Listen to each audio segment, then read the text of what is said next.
তার আগে বলো তো বাবু, তুমি মানুষটাকে কোথায় থাকো? আগে আমি তো মানুষ নই। মানুষ নও? তাহলে তুমি কে? আগে আমি ভূত। ভূত? তুমি ভূত? যা, বিশ্বাস করি না। বিশ্বাস হচ্ছে না তো? তাহলে একটু ডেমো দেখাই, দেখুন বিশ্বাস হয় কিনা।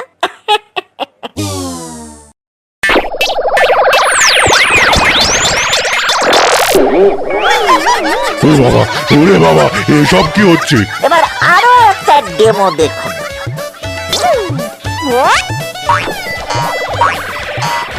ওরে বাবা, ওরে বাবা, থামাও থামাও থামাও, আমার খুব ভয় করছে, আমার খুব ভয় করছে, থামাও থামাও থামাও, আমার খুব ভয় করছে। ভয় পেয়েছেন? ভয় পেয়েছেন মানেই বিশ্বাস করেছেন যে আমি রিয়েল ভূত। কোনো জালিয়াতি পাবেন না স্যার।